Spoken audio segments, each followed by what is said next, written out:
a man of today cannot say the same thing about China.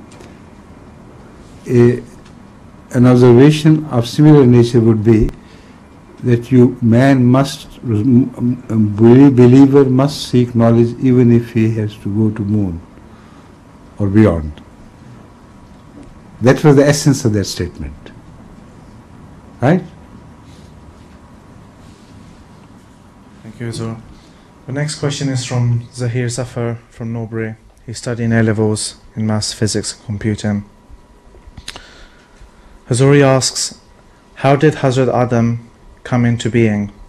Was he born like a normal man and developed like a normal man, or was he placed on earth physically as a grown man?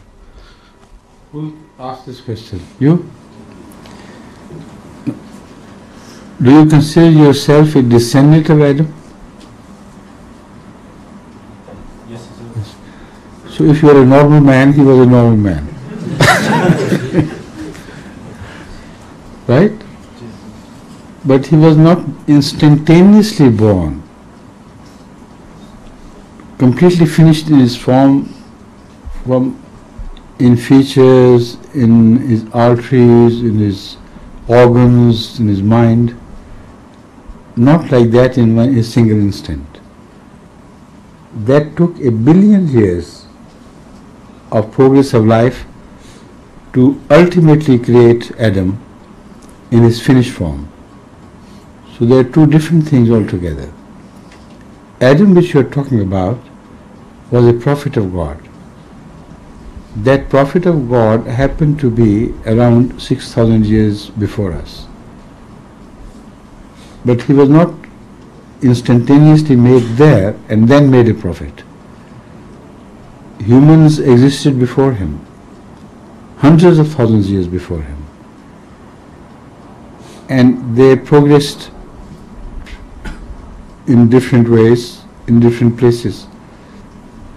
So the first Adam we know, who was selected by Allah to work, to be commissioned as a prophet, is that Adam you're talking about. But according to Hazrat Sallallahu Alaihi Wasallam, more than 100,000 Adams were born in this world,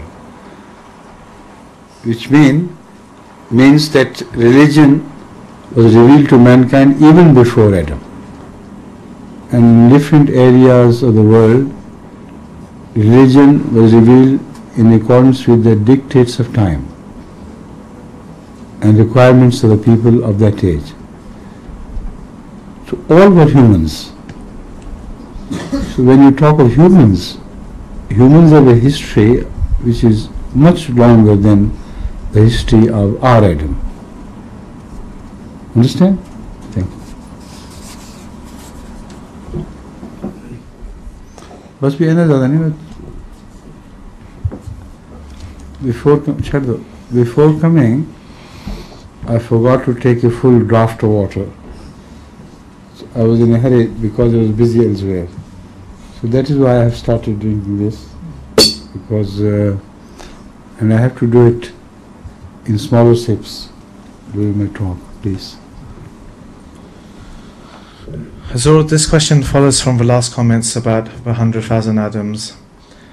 Hazur, the question's name is Sayyid Mashood Ahmed. He's son of Sayyid Nasir Ahmed, and he's living in New Malden. You've been talking to each other about this. Okay. Hazur, he says that there is a hadith in which Holy Prophet Muhammad ﷺ said there has been no less than 100,000 Adams.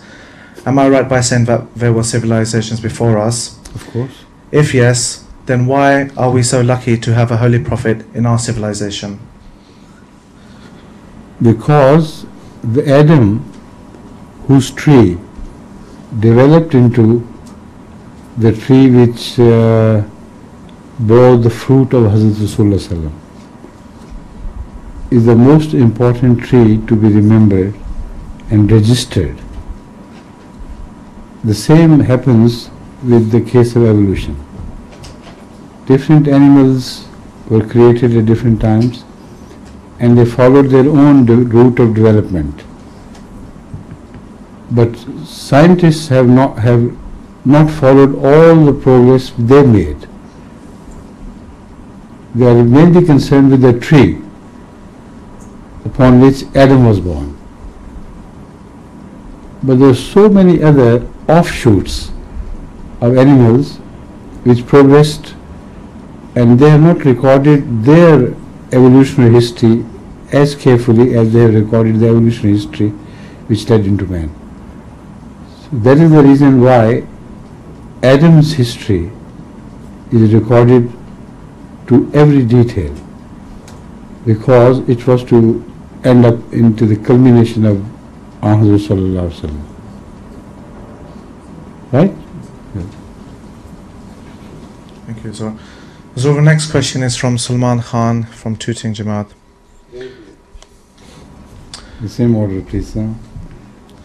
Hazur, he asks, if non-believers invade a land ruled by Muslims, if non-believers invade a land ruled by Muslims, and the Muslims in the state are not able to defend themselves, what is the duty of us, Ahmadi Muslims around the world, in relation to keeping the land? Which land? If non-Ahmadi Muslims invade, no, I didn't get it. Invade what? If non-believers invade a land ruled by Muslims, and the Muslims in the state are not able to defend themselves, Right. what is the duty of Ahmadi Muslims around the world in relation to keeping the land? Nothing. Because today the world is divided into political states, independent states, and Ahmadi Muslims as such are subject to the laws and regulations of the state in which they inhabit.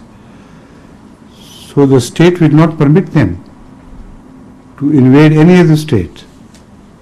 So they can't do anything. You understand? We do not believe in Khomeiniism, that he governed Iran but tried to interfere with the state affairs of England.